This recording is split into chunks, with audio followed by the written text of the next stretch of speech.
A wonderful event today, a wonderful event. Makes the induction into the Hall of Fame a piece of cake, looks like. You know, I got very emotional today, and I see so many old friends and pals, and memories go back to summer days and fishing trips and sneaking out of school and all kinds of stuff, you know. And it's so nice to have your family and your friends at an event like this. Normally you're in a auditorium or somewhere and you don't know anybody and you don't know if anybody you ever knew knows about it, and you can't go home and tell them about it. You know, that wouldn't be appropriate. But all of them are here. The family's here, the friends are here, the childhood is here. So it's just a wonderful event and a wonderful venue. I'm very, very, very pleased with the way it's turned out. You had to wait a really long time. What's the last month Yeah, or so been like for you? you know, my little emotional boat got tippy there for a while, and I was got my lip out and pouting a little bit, and I wasn't going to take it. If they came to me now, I'm going to tell them what to do with it. I don't need to be in the Hall of Fame anyway. I never say this to anybody except me, right? This is my self-talk. And they call and tell me I've been nominated, and then I get into the hall and I'm like a 9-year-old girl, giggling and jumping up and down and so excited I can hardly talk.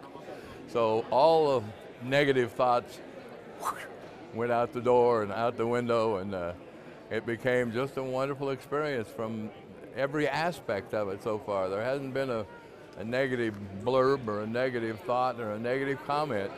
And so many people that you never knew you are writing to you, congratulating you, and well wishes. And a lot of players that I haven't known, that I know of, who are in the hall. A lot of them are and a lot of them aren't, but congratulations, Jerry.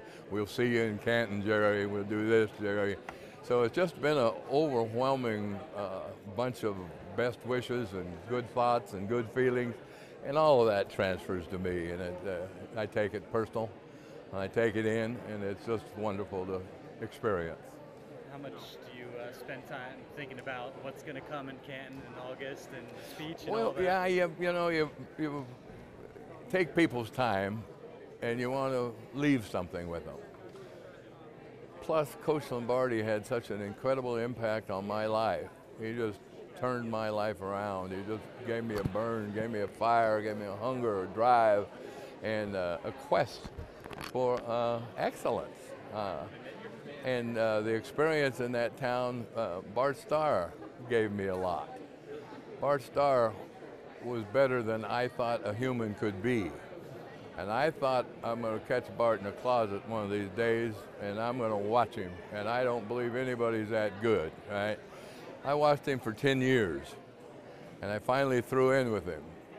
I'm coming home from a charity event one day, a golf outing, and I just feel buoyant. I feel good, positive, just up. And my subconscious says, well, what is that all about? Well, we hung out with the guys. Well, you hung out with the guys all the time. That's not different. Well, we had a couple beers. Well, you have a couple beers every now and then, and that's not different.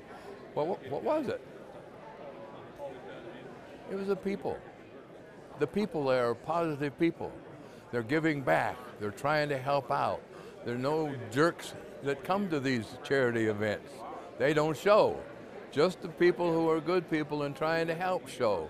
And that group of positive human beings has a positive feeling about it. Everyone in that group is doing okay, and they're charging and they're helping out. And that's addictive. That's a wonderful feeling, and it's a wonderful thing to do, and you feel good about yourself, your family, and everything else. So Bart Starr, thank you very much. Coach Lombardi, thank you very much, and 1,000 other lessons along the road. This is going to be now in your high school, and so many countless students are going to see that. What do you want them to think when they walk by that and see that?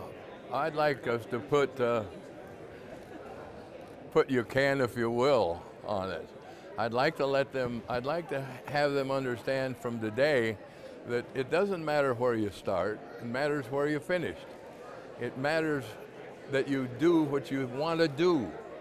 And you can do anything you want to do. We've got plenty of time, we've got plenty of information, we've got plenty of education, we've got everything except a burn, a fire, a hunger, a want, a need, right?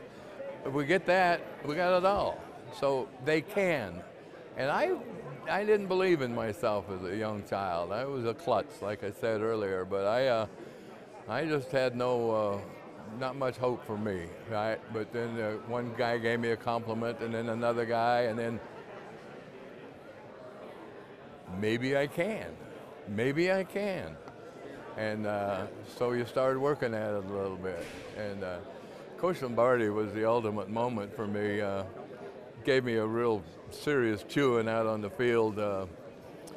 I jumped off sides, and the scrimmage, defense light years ahead of us, hot 100 degree, 99% humidity. And he gets about 10 inches from my nose and says, "Mister, the concentration period of a college student's 5 minutes, high school is 3 minutes, kindergarten is 30 seconds, and you don't have that, so where's that put you?" Put me with my head down, checking my shoe shines, and I go up in the locker room, shuck my hat off, my shoulder pads, looking at the carpet, wondering what I'm going to do with the rest of my life. He's outside working with Bart and the wide receivers on pass patterns, and comes in about 40 minutes later.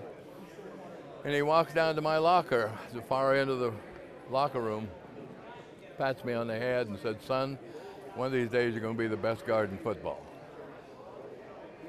Boom, boom, boom. It just literally filled me up with an energy, and it gave me a picture, and it gave me his approval.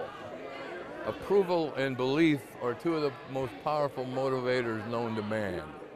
And because he was a man that didn't deal in random thoughts and baloney, I believed that he believed that. So I wanted to be the best guard in football because he told me I could.